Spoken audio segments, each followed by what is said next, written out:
It's gonna be good, it's gonna be great, it's gonna be better, I can't wait. Making my move, live for the day, sing like a bird, fly like a plane. Come spill with me, Jenny D.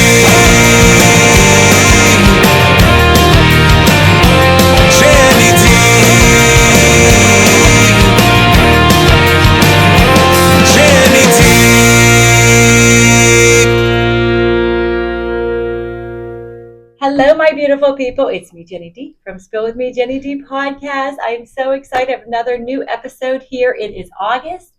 We're talking Pittsburgh sports because I'm a Pittsburgher. I know. I was talking to Josh. This is Josh Getzoff from the Pittsburgh Penguins.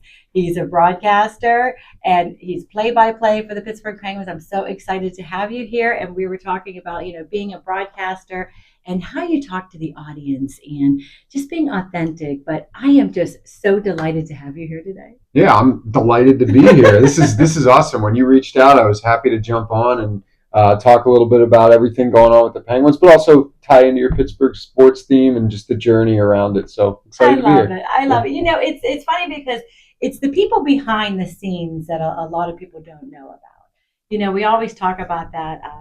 Who is that person on air? And how did they come about? And what do they love about what they do? So kind of take us back a little bit, Josh. You're so young. I'm like, take us back to when you were like, no, a little baby. No. What did you always want to do what you're doing? Did you always want to go into broadcasting?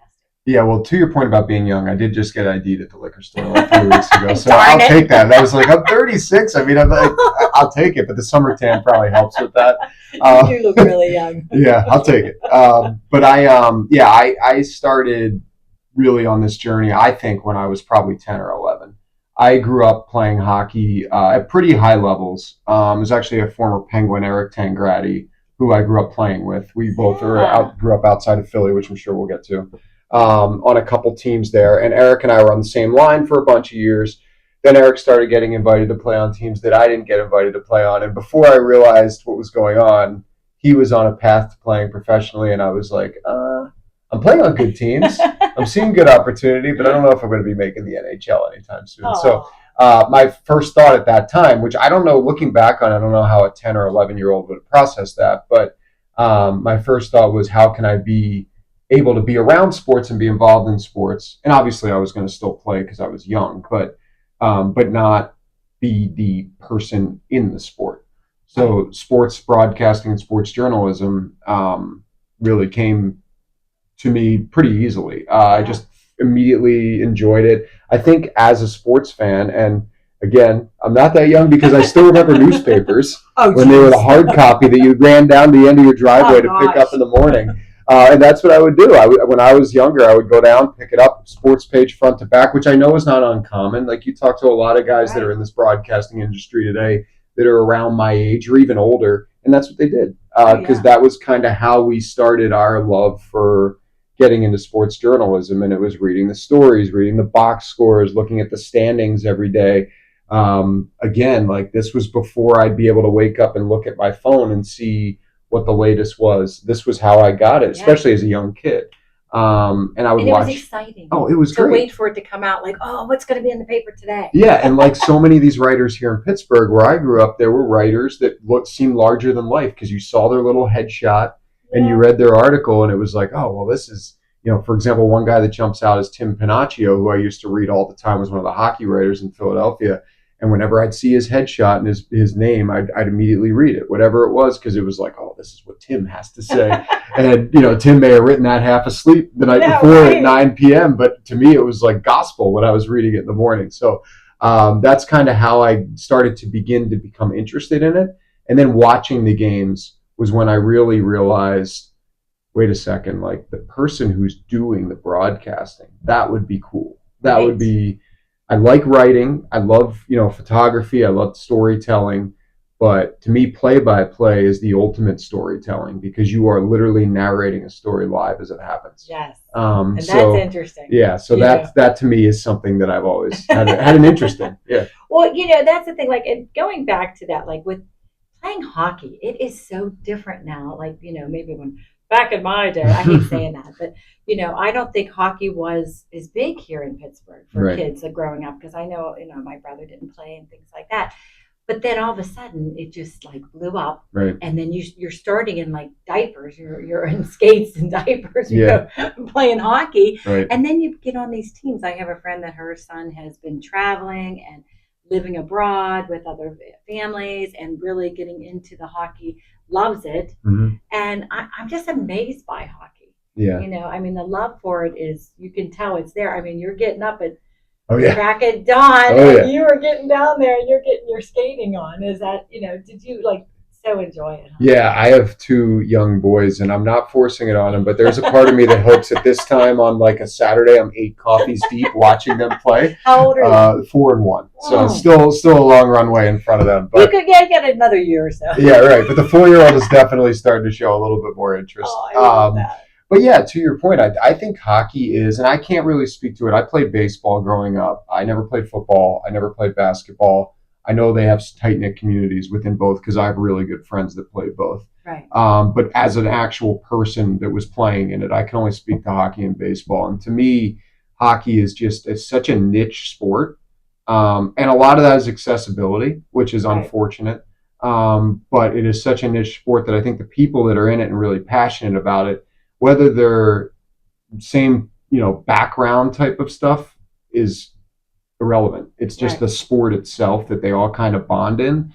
And that's what I've still found. Even to this day, just you meet other broadcasters, you meet other fans around the league. It's just, I don't know how to describe it. The players are just different. I've covered a lot of different sports in my career. I've been lucky enough to, and hockey players are just different kinds of people. And I'll say, in Philly, the Flyers were really good growing up, and I think that helped my age group being interested in going out there and playing. Like I remember them playing in the Stanley Cup final in 1997 when I was in 2nd grade, and that sparks a lot of interest for young kids. Here in 2005, you have Sidney Crosby enter the scene, and I'd be curious if you look at 2005 to now 2025, I would bet kids that are 20 years old now, there's probably a lot more in that range that have played hockey than the previous 20 years when they weren't very good. Now, granted, you had Mario and you had Yager here, but for like the relationship aspect for a young kid to see something that they could potentially latch onto, Sid's been that and still is that unbelievably. He really is. Yeah. I know. So I think that probably has sparked things here, but it's so true. That's the hockey community. It is, and it's I love it. My boys. I have 2 boys as well. They played baseball, football and basketball. They did not get into hockey, which I was kind of like kind of sad in a way because I wanted to just be around it, because I'm like I love it too, and especially being in Pittsburgh. Yeah. So what brought you to Pittsburgh if you were in Philly? Yeah, so I went to school in New York, in Ithaca, New York. Yes, that's a great school. Oh yeah, Ithaca College. I met my wife there and some of my best friends. Oh, nice. I actually went there and I played hockey for 2 years. And then Ithaca is a really good communications program. That's really what lured me there. Again, like I said, I knew I wasn't going anywhere with hockey. I just wanted to keep playing. But you loved it. I loved it. Passion for it. But what I quickly realized is, like anything in life, it's about the opportunity, right? So when I was there, I realized that a lot of the weekends that we were playing games were also the weekends where the broadcasting was happening on the campus. And you could do anything at Ithaca. It was a big selling point to me. Like you could jump in as a true freshman 1 week in school and call anything. There were 2 different radio stations there. There was a television station. There was a magazine, a newspaper. Oh, I love that. Yeah, so you could really hit the ground running. And they were open to it. They said, yeah, you can cover this. You could write a story on this. So you were getting real-time experience from day one.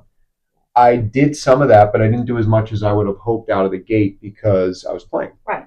So we're traveling on Fridays, we're coming back on Sundays, and that's also when the football team's playing, and the basketball team's playing, and the baseball team in the spring was playing, and lacrosse, and it goes on, field hockey.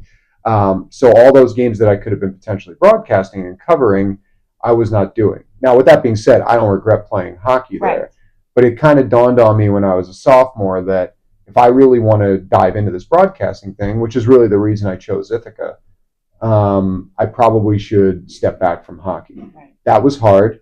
And I still to this day miss, I think anyone who's played an organized sport will tell you, you miss the locker room, you miss that kind of camaraderie. Right. But it was the best decision I ever made because I was then on campus and I'm the kind of person who can't sit still for long. So without having hockey to pull me away on the weekends, I was like, all right. Well, hockey's like all year, right? It is. It's a big time commitment. I wish it wasn't. And I that's a different, like, I think sports today are a little insane with how it is. And you probably could speak to it more, having kids that have just, or are going through it, have just gone through it.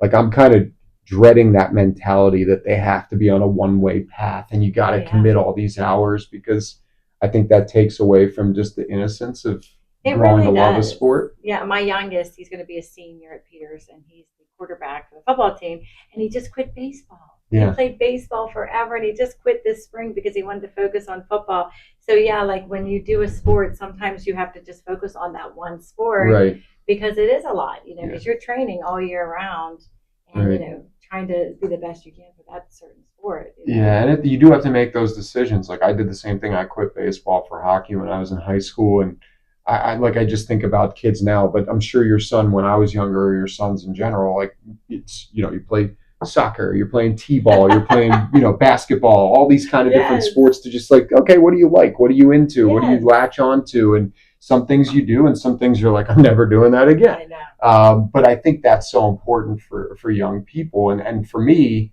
like, kind of to bring it back to Ithaca, when I had the chance to do broadcasting, it was a lot of people I met were, I want to be a football broadcaster.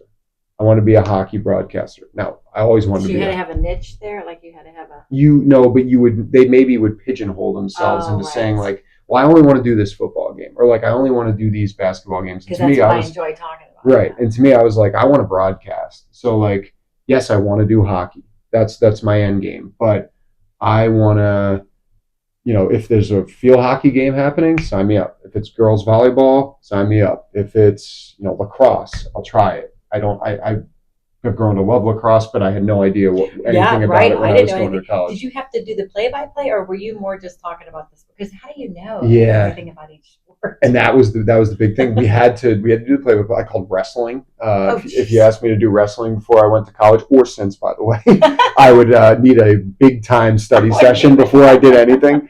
So like just a bunch of different sports. But yeah, what I learned from that was, you don't even realize you're learning in the moment, but you're learning preparation. You're out of your comfort zone, so you're learning a little bit about yourself, and you're broadcasting. So you're getting a rep. And in so many things in life, it doesn't matter. Like, if you're a doctor, if you're a lawyer, police officer, whatever, broadcaster, podcaster, a rep is what makes you better. Like, so real life experience makes you better. And you're learning every single day, every day. And even if you crash and burn, like, it's still in the moment. Yeah, it sucks. Right. But like, you're actually improving, and it's hard to really compartmentalize that when it's happening. Like, there's been times where I was in college and I'm like stumbling on my words, calling it, and I'm mad at myself, and you can't really pull it back together. But when you look back, it's like, well, that was important, because the next time I was more self-conscious of not doing that, and I took a step forward without even realizing it.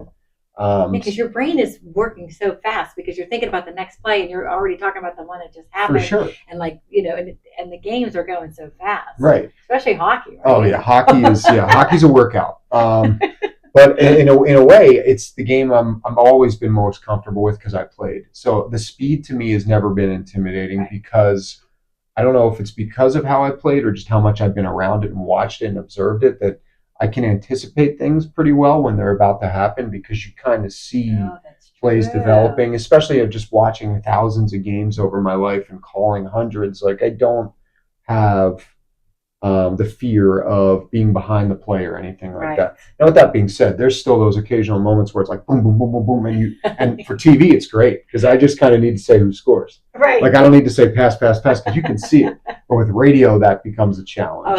Oh yeah. So there's differences in every sport, but I think all those differences and all the the tempo of calling football, for example, is way different than calling hockey. Like, for those 6 seconds the play is going on in football, you're engaged, you're narrating what's happening, Right. but then there's a 2-minute break in between plays. They're getting set, ball spotted. Commercial break. Right, yeah, exactly. And maybe that's when the color guy chimes in. Whereas with hockey, it's, you're narrating the game as it's going on.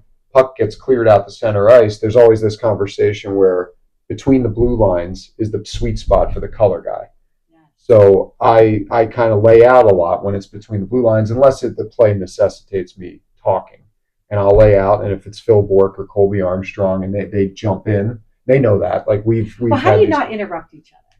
It happens. I mean, yeah. Because so can you explain that to me?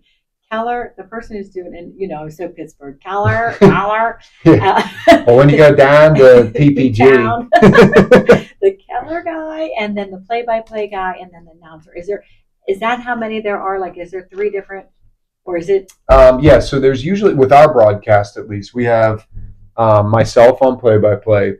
We rotate Phil Bourque and Colby Armstrong on color. So one of them will be with me either in the booth with me, or they sit between the benches, and they're down on the ice. And then there's a rinkside reporter, which is Haley Hunter or Dan Potash. Okay. And whichever one of those two is not the rinkside reporter is the host back in the studio with 2 more analysts, Jay Caulfield and usually a Matt Barkowski, another former Penguin, will generally be in there. And everyone has a very defined role, but I think it's fun to watch people put their personality fingerprints on it. Like my job, obviously, is to call the game. Right. When Phil or Colby are in there, their job is to assist me in calling the game, but add their 2 cents of hockey expertise, having played, the knowledge of the game, the teams, what they see develop in a play that myself with my eye or you watching at home wouldn't have noticed. The rinkside reporter is more responsible for the stories, not so much within the game, but of the players on the ice. Like this guy wears, pink sock on his skate for breast cancer because his mom's affected, under a skate or something like that, and they'll tell that story during the game. Yeah, right. So true storytelling. And then at the desk, the host basically is setting the table for the game. Right. In between periods, breaking down what happened. I like how you said the host is setting the table for the game. Yeah, like truly puts the sheet out and a picnic tablecloth. We keep it casual. But and then the analysts that are on the desk with him just break down what they see. So it's and that's like just the surface. There are so many men and women behind the scenes that are just unbelievable what they do. And in the last couple of years that I've been moved to TV and now have the chance to work with a lot of these people, you see why Pittsburgh routinely has some of the best product for broadcast, because there's a lot of people that don't get their due here that are extremely talented. Oh, it's so true. I was a broadcast major at Westminster. So I worked at a couple stations, and the people behind the scenes don't get enough credit for what they do. Right. They're lugging things. Well, back, our cameras were huge. They weren't these little cameras that they have now. 3CCD is what I had. Yeah, it weighed 60 pounds. We had DVC Pros. I don't even know if they're even existing. But now going back, I'm sorry to bring you back. How did you get to Pittsburgh though? You went to Ithaca. Sorry, I didn't answer. No, that's okay. You went to Ithaca, and then did you audition somewhere here, or did you know somebody? How did you get into here? Yeah, so I went to Ithaca my senior year at Ithaca. I'll take you on my wife always says I tell this story extremely long, so I'm going to take you on the expressway. Yeah, the HOV lane. We'll get it. We have 2 people. Okay. Yeah. I'm trying to think when you look back. So when I was a senior at Ithaca, I had an opportunity to intern at a nearby TV station, which to me was the big time. Even though when you look back on it, the station was very tiny. I think there's 220 markets, DMA markets, as specified by Nielsen ratings in the United States. This was market 187. Okay. So it was pretty low. You got to start somewhere. Yeah, and Pittsburgh, for the record, I think is 26. Just so you have an idea of our general ranking in the United States. Yeah, New York's 1, obviously. LA's 2. Yeah. I think Chicago's 3, and then Boston, Philly, DC, those kind of cities. But Yeah, so I had an opportunity to intern as a senior in college at this station called WENY, Weenie. This is Josh. Yeah, exactly. In Elmira, New York. And Andy Malnosky, who still is in Elmira, this is the guy that brought me on. He was also an Ithaca alum. I met him at a alumni networking event, and he said to me, we might have an internship opportunity. Basically, in those kind of markets, it's unpaid labor. Yes, So I you're didn't get paid for internships. right. So, but you're shooting video. I remember going out to Friday night football and high school football all around northern Pennsylvania, talking like Mansfield, oh my God, Towanda, those Jeez, areas. I've never heard of it. Yeah, right, like way up on Wow. the border. And like north central PA. So like I'm not even, if you're familiar with the Erie area or like Yes. people in Pittsburgh, we're not even talking about that far west. We're way more central. And then the southern tier of New York. So like Ithaca, Elmira, Watkins Glen, those kind of areas. And you're bouncing, some as far as 60 miles away, some as far as 5 miles away, to just get these 2-minute high school football highlights to bring back to the station to do a rap show. And if you don't get that. Oh yeah. And in the moment, it's crazy. Like looking back on it, I'm like, how insane was I that I'm doing 95 down the highway to race back for a video that, like, I know you're a high school football ball, but like there are times that I was just like, there's only like 7 people that really want to see this. What am I doing? But that's the most important thing in the world to you at that moment, because you're proving yourself. And I'm so glad I did. I'm so grateful to Andy for that opportunity. I always say, you got to start somewhere. I was at an AM radio station. Yeah. Wixie 1360 McKee Sports. So yeah, that's another picture. Is anybody out there? But I was doing sports. Right. I had no idea what I was talking about. I was reading from the newspaper. Yeah, exactly. That's what you have to learn. Backyard brawl. I have no idea. We went to one of those a few years ago. It was awesome. I didn't even know about it until I started reading it in the paper. But yeah, so you got to start there. How did you get to Pittsburgh from there, though? Did you have So you had to have something on the resume, because if you're going to hand your resume. Right. I always tell kids when I talk to them here that if you're looking for a linear path to get into the NHL broadcasting ranks, I'm not your example. Yeah. There are a lot of people that have done the minor league route and have earned their way up. I look at it as what I did was also the minor league route. It just wasn't straight through hockey. Like I said, I always wanted to do hockey. So anywhere I was, I would make mock broadcast tapes. First, it was in Elmira. I worked there for 2.5 years, first as a tape operator. Yeah, tapes. Oh, wow. Tapes, people. Then as a sports anchor reporter. Then I moved to Champaign, Illinois, which is about 2 hours south of Chicago.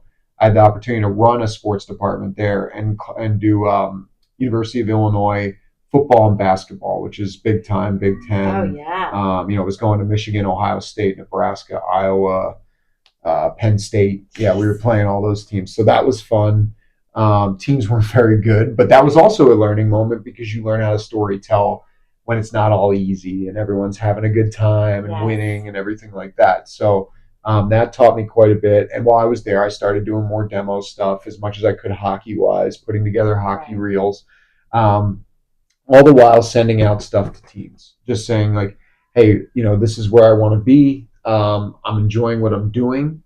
And I think at that point, my thought was NHL network hosting is my goal, because I wanted to do play-by-play, but I just didn't see quite an avenue for it. Penguins job popped up, was on Teamwork Online, which I always tell people, I know people scoff at Teamwork Online, but that is literally why I'm in Pittsburgh. Wow. So I had no connections. I didn't ever know anybody, and it was Teamwork Online. I sent an application in on there. It was for the radio pregame, postgame, intermission host, and also doing Penn's TV website on camera reporting. Oh, wow. And I sent in the application. I looked on the Penguins website at the time. I'm like, all right, who has communications next to their name? The first person is Tom McMillan, who has since retired, still a good friend, now like a Gettysburg historian. Shout out to Tom. He's awesome. He just hooked my family up with a great tour when we were there back in June. Nice. Yeah, he's amazing. Great guy. And the other one was Jen Bolano, who still is with the Penguins, and she's now, her title's changed to a higher rank. I don't want to get it wrong, so I'm not going to say it. But Jen's at the top. She's at the top. And she is That's awesome. Jen's role. She's actually, I think, I might be wrong here, and forgive me, Jen, if I am, but she's the highest ranked female executive position, I believe, in the NHL. That's not a general manager. Yes. She's Go incredible. Jen. Yeah, she's a great role model for any I think anybody, but especially women that are looking to work in sports. Yeah, in hockey. And she and I are very friendly, but I didn't know her at that time. And I reached out to her, reached out to Tom, and they both said, like, okay, like, we'll take a look at your stuff. I don't know how many people did that applied, because I'm sure they had hundreds of applications. Yeah. They ended up bringing me in for an interview.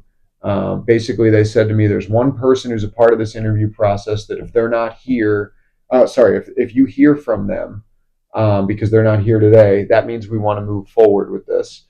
Which I thought was kind of a weird way to phrase it. Yeah, and I'm like, if I hear from them, so that's like very cryptic. Yeah. So then 2 days later, I get a phone call from a guy named Terry Kauna, who still is one of my great friends.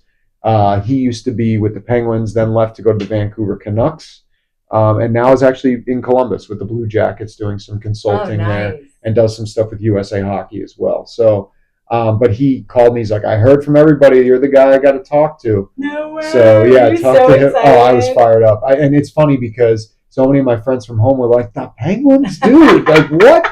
And I'm like, are you kidding me? This is the National Hockey League. Like Sidney Crosby and getting off. Like Phil Kessel was on the team. Marc-Andre Fleury. Like, are you kidding me? These are all Hall of Famers. And so obviously they offered me an opportunity. I jumped at that and hit the ground running. And like I said, it's been 10 years. It's evolved.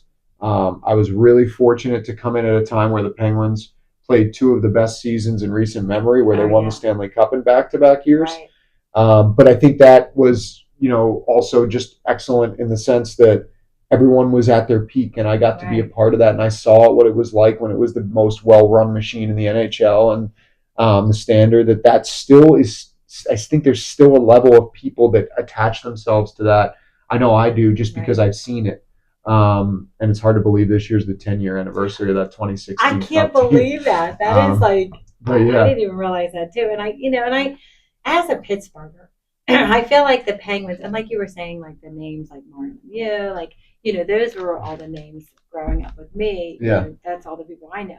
I don't know a lot of the players now. Like and pronouncing the names, how do you pronounce some of those names? I always feel bad for the person who's in the hotel room next to me on the road, because I do walk around and it's like a list, and that's why I make boards. I have like legal size paper, so whatever, 8.5 by 14-inch paper. Oh wow! Every game that I print them out, and I have them made, for the Penguins and whoever their opponent is, and I write things phonetically. I do. So if you were to write on my list, if you were to look at my list, you'd be like, there's a lot of weird letters there.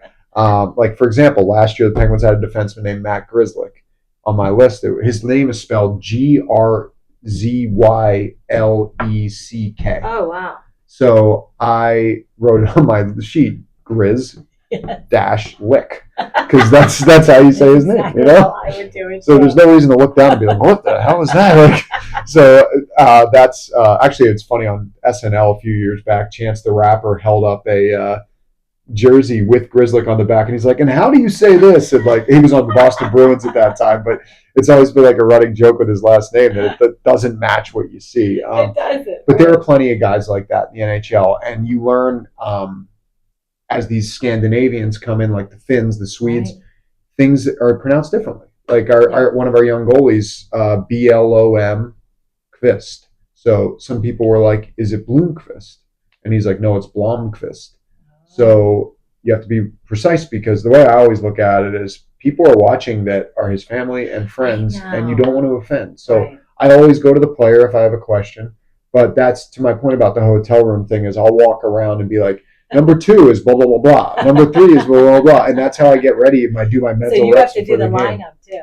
Yeah, and I always try to, I will say I've been in the league long enough now, and I know a lot of the players, that there isn't a ton name prep, but there's always your new crop that comes in.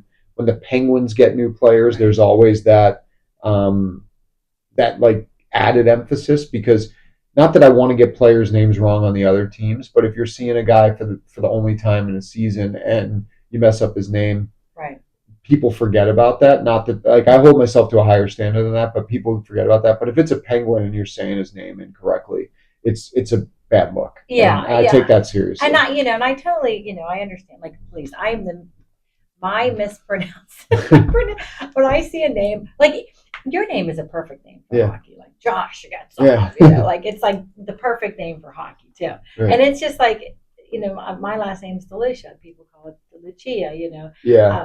There's always somebody's going to mispronounce. I don't take offense to it, but like you said, if you are a broadcaster and you are on the air and you are doing this, right. Well, that's your job. Just, I don't know, like, not this is an extreme example, but like a police officer's job is to keep you safe. Right. Our job is to make sure the names and numbers are said correctly. Yeah, and that is kind of a different line that I always say, that like, we do not have that serious of a job. Like, my wife is a physical therapist. I'm like, you do a lot more important things. Like, you make sure people can like throw a baseball again, or like swing a golf club, or hike, or fish, whatever they want to do. I don't really have that kind of an impact on anybody's life. You're entertaining. Yeah, right. And that's what I do take pride in. And Mike Lang gave me that advice way back when. Yes. You are in the entertainment business. Don't forget that. Right. So, because they don't want to hear somebody that's. I remember a monotone. Like, if somebody was very much like, this is one of my questions. You've had a front row seat to some incredible moments with the. Yeah, you're like. Yeah, right. It's like, okay, next. Right. But no, I'm going to ask you a couple of questions, Josh. Sure, fire away. I'm just so excited. I love that your journey. I love that you're here in Pittsburgh. Yeah. We love having you. So you've had the front row seat to some of the incredible moments with the Penguins, and I know you were talking about in 2016. 16. Their cup, yeah. Mm-hmm. There was one game or one moment that stands out to you that's unforgettable, and why? 16 and 17, when they went back to back, those cup clinchers probably are two of the things, because as a young kid growing up, even though I wasn't on the Penguins and even though I wasn't one of the players on the team, you're connected to those teams, and to be in the building both those nights and see the cup and see the just emotion and excitement when they won was incredible. I would say for me, 17, I have a good story behind, and then I'll give you one more game after that. But 16 and 17, those cup clinching games were definitely up there. I can imagine. In 17, so we're in Nashville, which is a great town. Oh, yeah. And it was also CMA Fest, so there was a lot going on there. Like, I remember, it was amazing. Like, you walk down Broadway, like Luke Bryan's playing, Jason Aldean's playing, Alan Jackson did a concert, and I'm like, and this is here for work? Like, where am I? What am I doing? Like, 2 years ago, I was in the middle of nowhere in Illinois, and now I'm like on Broadway in the Stanley Cup Finals. Yeah. Life's crazy. Right. Life's good. It is. I have no complaints. But it was. So that game was, I don't know if you remember, it was probably the best game of the series. Both Matt Murray, who was the Penguins goalie, and Pekka Rinne, who was the goalie for Nashville, stood on their heads. Like, they were unbelievable. It was scoreless the whole game. There's so much tension in the building because the Penguins, if they won the cup. If the Predators won, it went back to Pittsburgh for Game 7, and then the winner of that would have won the cup. So there was a lot of tension. Obviously, Penguins were trying to go back-to-back. Predators were like this really exciting, fun new story in the NHL.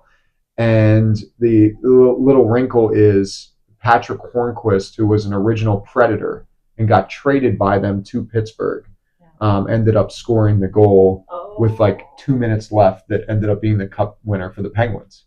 And it was amazing. But my story behind that is I had to do the pre and post game for all those shows with Colby Armstrong. We were both in Nashville. Mike Lang and Phil Bork calling the game. The NHL has a very strict rule on cup clinching situations, and I only knew about this because I had done it the year before in San Jose when they won. Right. You have to be downstairs with 5 minutes left in regulation if there's an opportunity for the cup to be presented, because it is, pardon my French, a shit show down there. I can imagine. People are throwing gloves, going nuts. It's a celebration. Yeah. The players are all in their own world of having an unbelievable moment where they just won the Stanley Cup. The league is trying to organize interviews with rights holders, and because we were the Penguins radio network, we were a rights holder. Those have to get back upstairs to be played on the air in the post-game show. It's a sprint for, I don't want to make it seem like it's really that crazy. It's a sprint for all of about 10 minutes, right. And then you watch and have fun. Right. But it's just that moment of like, and it's got to all happen, because if it doesn't happen then, it's not happening. Right.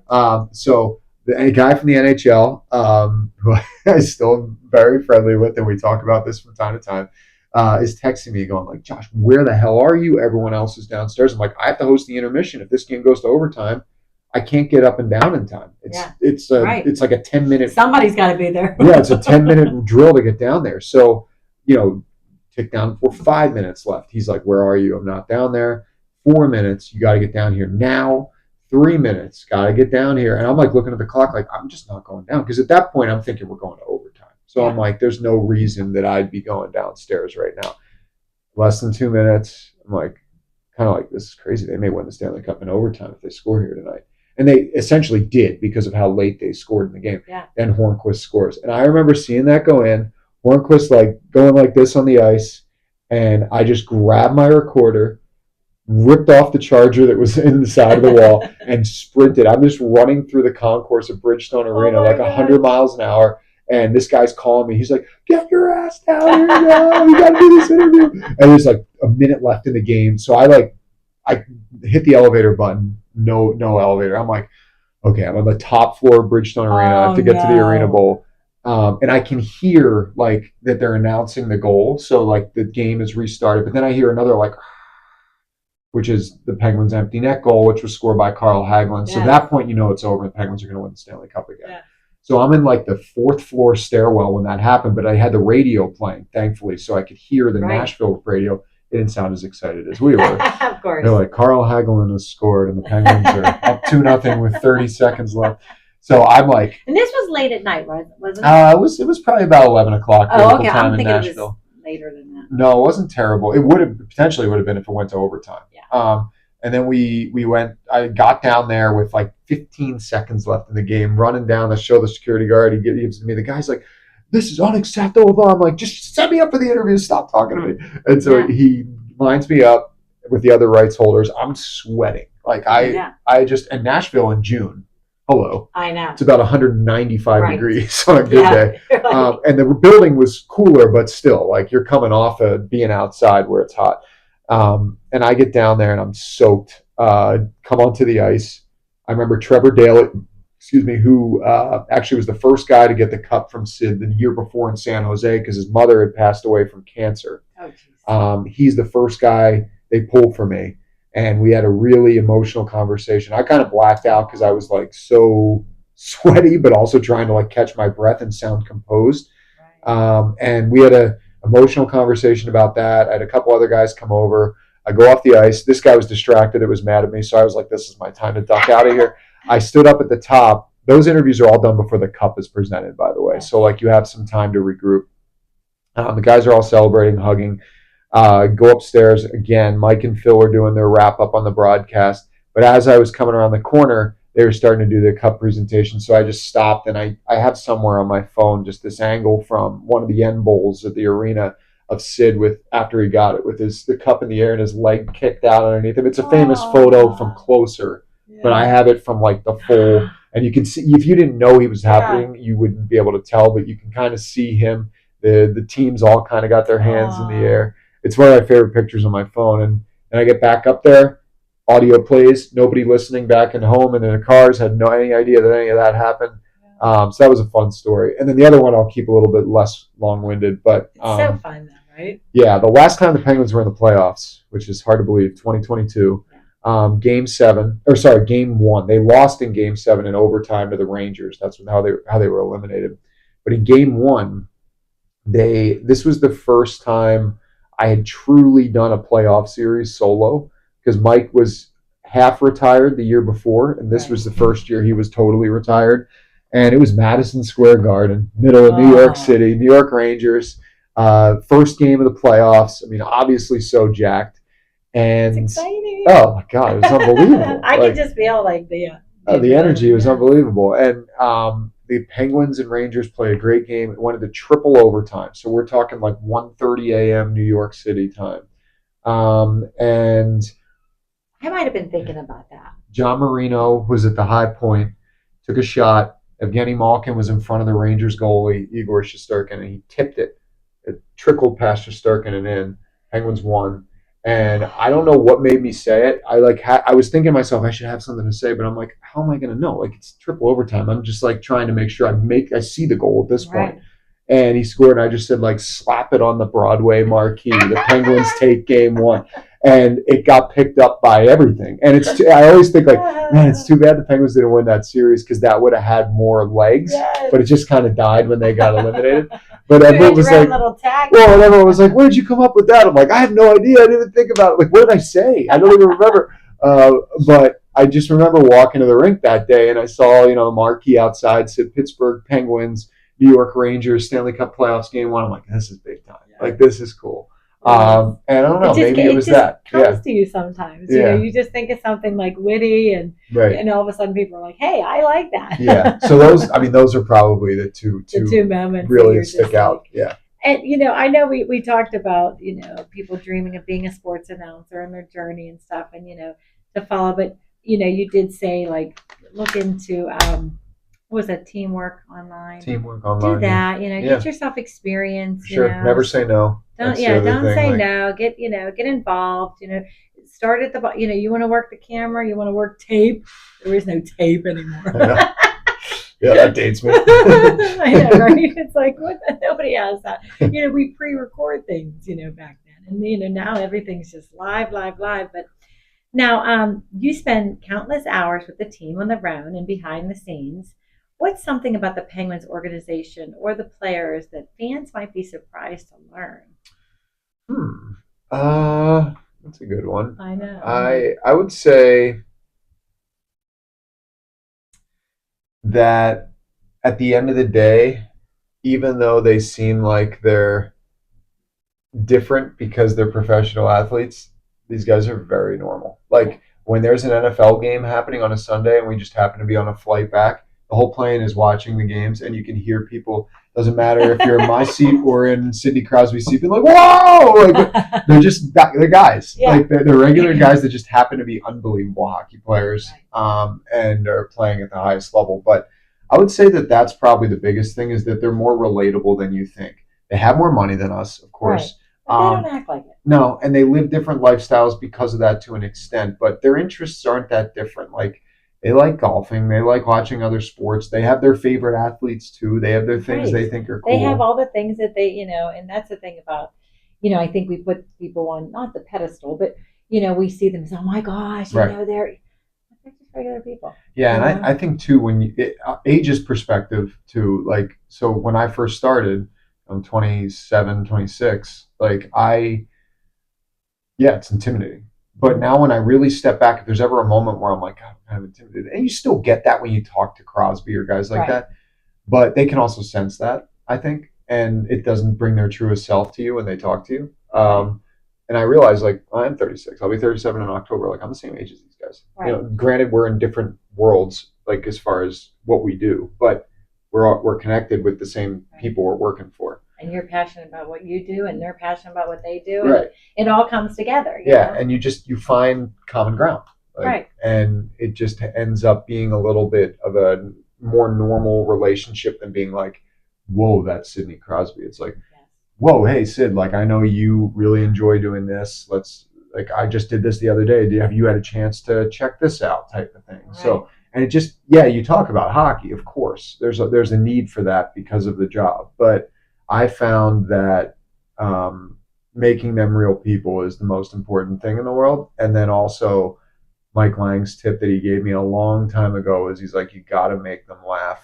Oh, I love that. And I never really thought about what he meant by that. But then when you talk to some of these young kids, especially now, like, we have kids coming in that are 18, 19, 20 years old that are scared out of their minds when they first come in there. They're not acting like they are. They're trying to put up like macho man, but they're like, I can't imagine myself walking into a locker room when I was 19. And you make them laugh. Like, I don't really know what I'm going to say sometimes, but I don't say anything that I really think is going to have any kind of real impact aside from making them smile and realize that I'm not coming in to attack. Yeah. And be relatable. I think sometimes they look at you as, they're going to ask me like a personal question, or they're going to ask me something that's the media, like, right? Hey, why did you miss that goal? Or hey, why did you miss that? It's like, really, I don't want to relive that. I just, we lost the game or something like that. It's like, I don't want to. Right. So sometimes I think that, as the person being interviewed, they're probably like, oh, what are they going to ask me? Because they fear that. Yeah. But if you come in and you make them laugh and you're relatable and you're like, you know what, hey, it's a game. We got next week, or we got Right. Let's get this. Yeah. So I think that's very real. yeah, And very it's true. really real. Yeah. Now, announcing live sports, because it's so funny, because being a podcaster, you can do live podcasting, which I'm going to do eventually. But I really, having, and I don't really edit, like what we're doing right now. Like, I'm not going to go back and take ums out. I mean, not that you say anything like that, because you're a professional broadcaster. I'm gonna try. Okay, but I don't do that anymore. I used to do that in the beginning, and now I'm like, so when you're doing live sports and unexpected moments, like, have you ever had anything happen on the air that you're like, oh crap?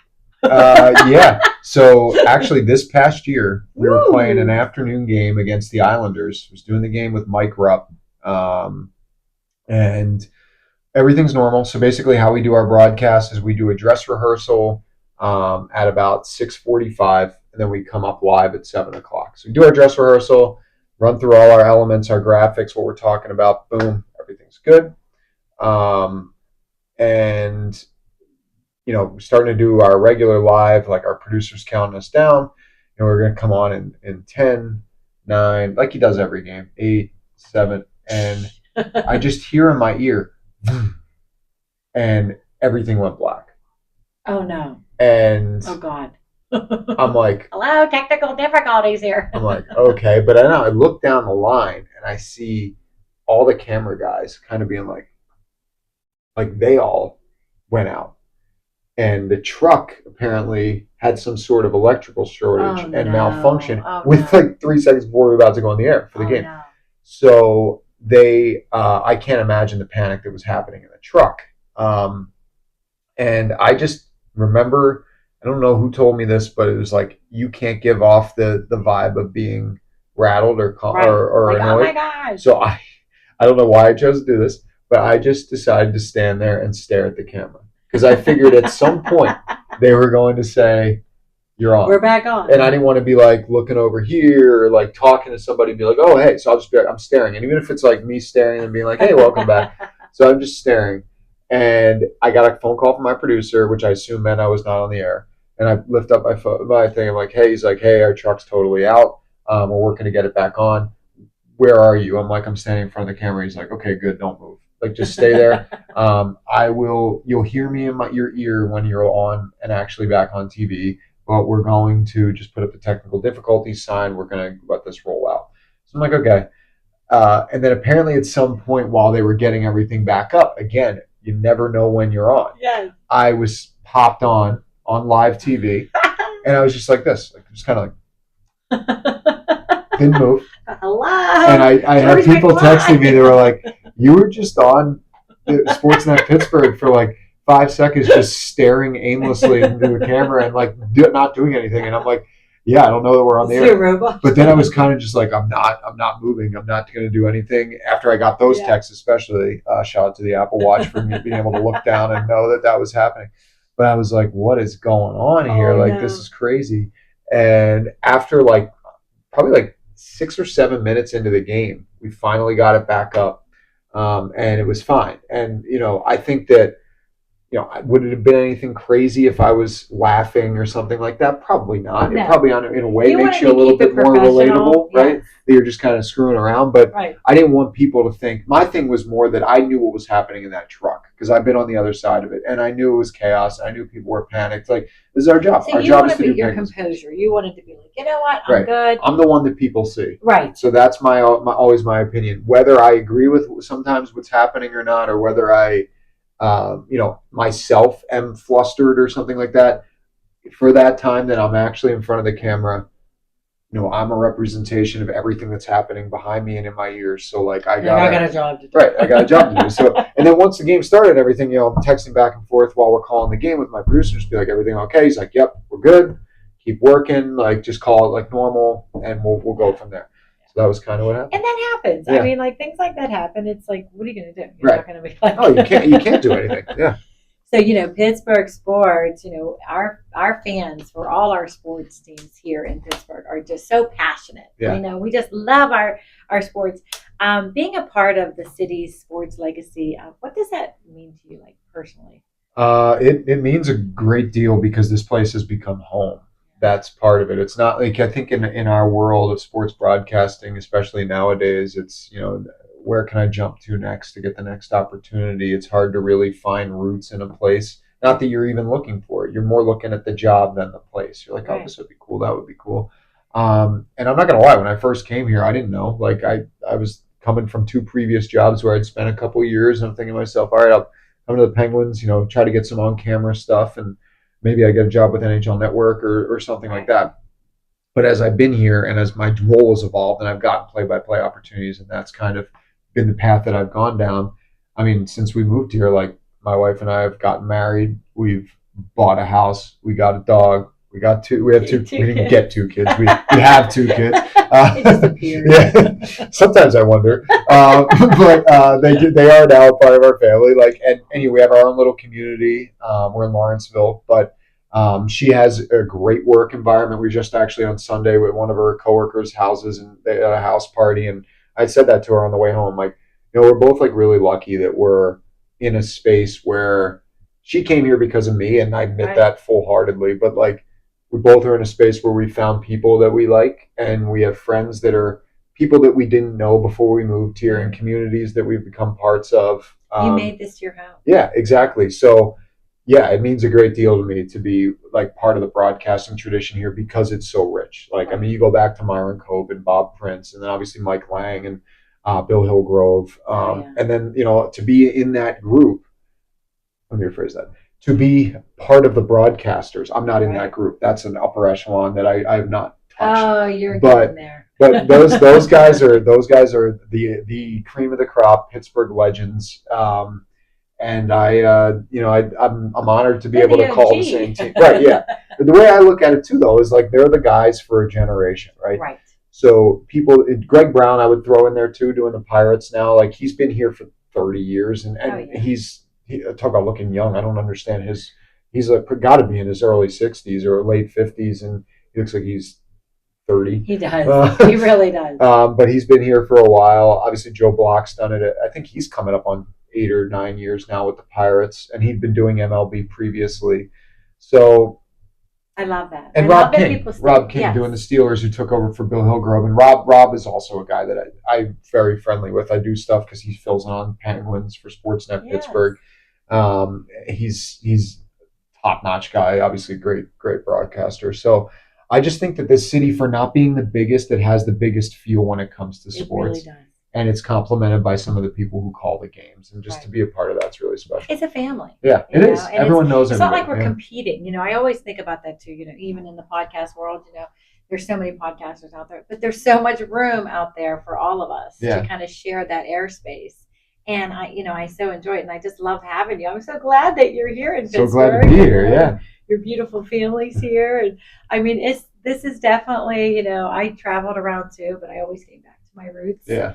And, sports here is just, to my heart, like, it's just one of those things where my kids are growing up here and they're having this experience, and then your kids, it's just wonderful to be here. Oh, it is. It's unbelievable. So, I mean, I don't want to get into like, with all the stuff happening, we get a new coach and everything, but where do you see the Penguins going? And so I've said this to a few people this year, and I don't know, like, as their roster sits that you and I are speaking here. Now, granted, this is a little bit earlier, I believe, before you're going to run this. Yeah, we'll be airing this in August. Okay, so things could change. Yeah, right. Because if you followed the Penguins with Kyle Dubas, August is when he likes to cook.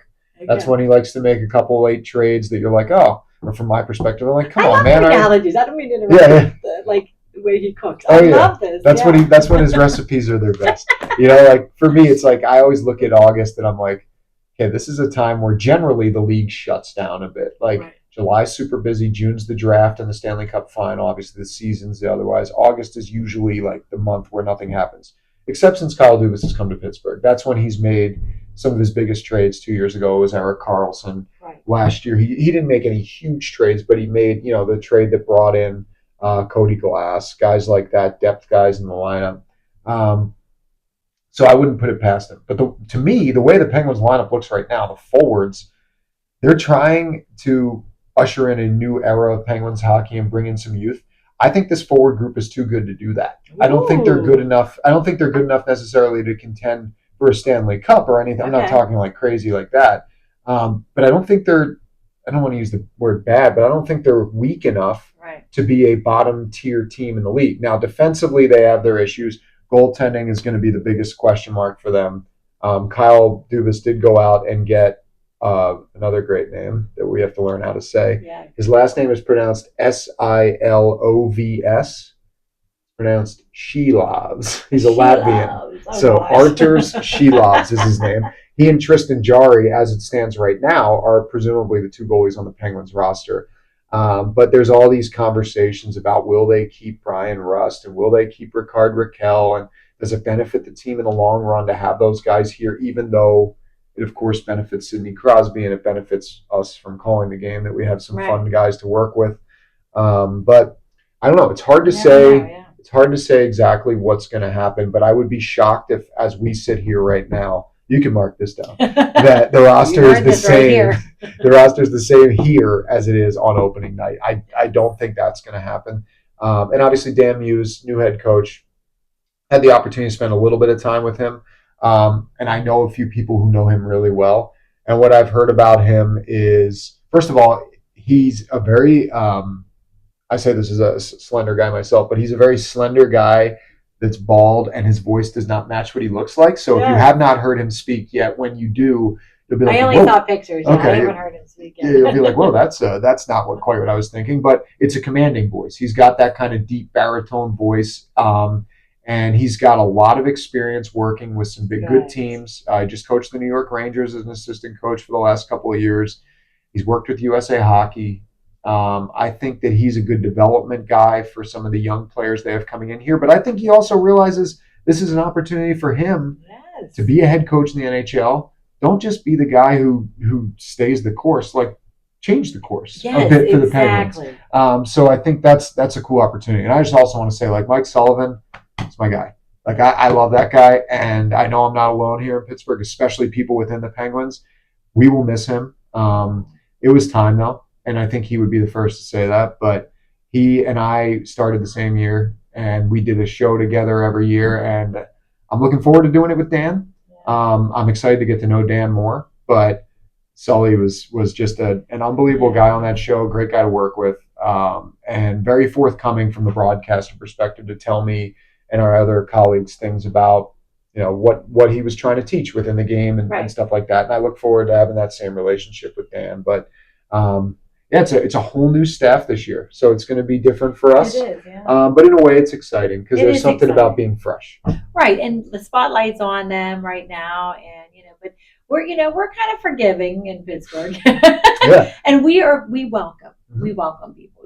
We welcome the new coach, new staff, and everything. And it's just we just want to.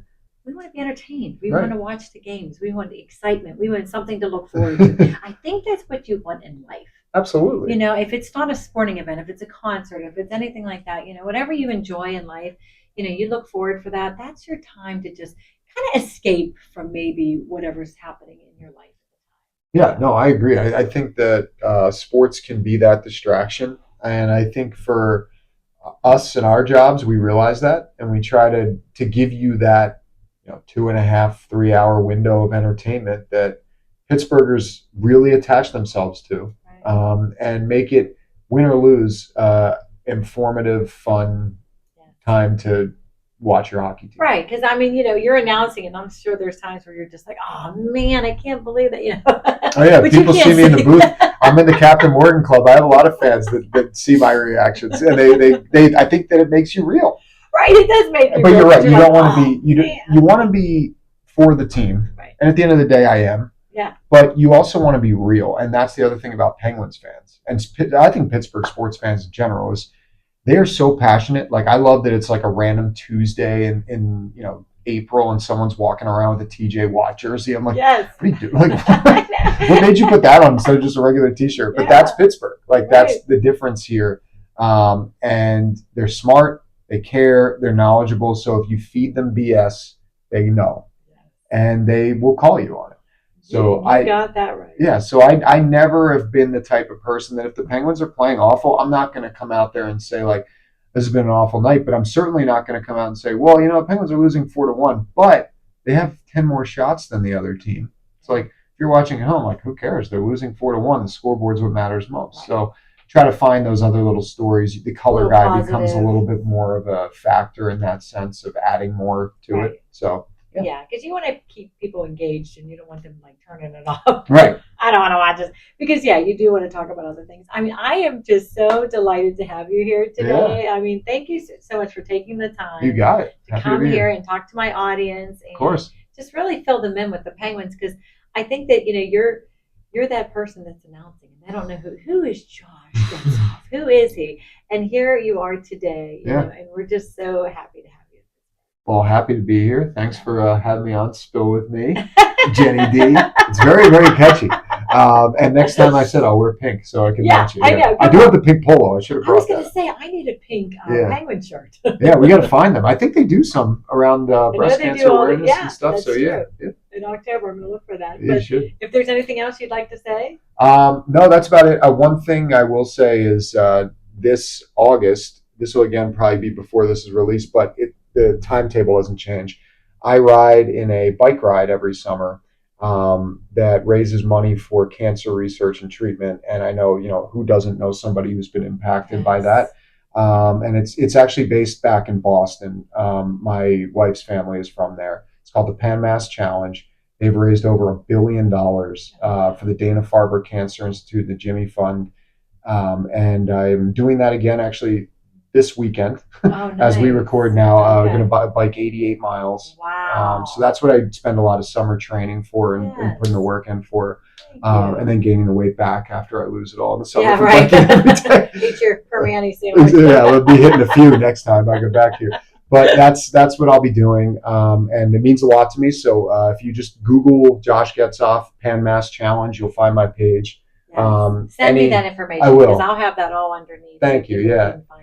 Any and all. You can Venmo, you can donate actually on the site, but I don't touch any of it. It all goes directly towards those kids and those people that are impacted. So it's a big cause that my wife's family's been involved in, and through meeting her and becoming involved, I've become involved in. So that would be the big thing that I want to draw people's attention to. Yeah. I appreciate you. I appreciate you doing that, and that's the other thing. See, you don't know Josh, and then you find out here he is doing things for cancer research and things like that. And I really appreciate that. You got it. Yeah. Thanks, Josh. Of course. Happy to be here. This was so great. This was another episode of Spill With Me, Jenny D.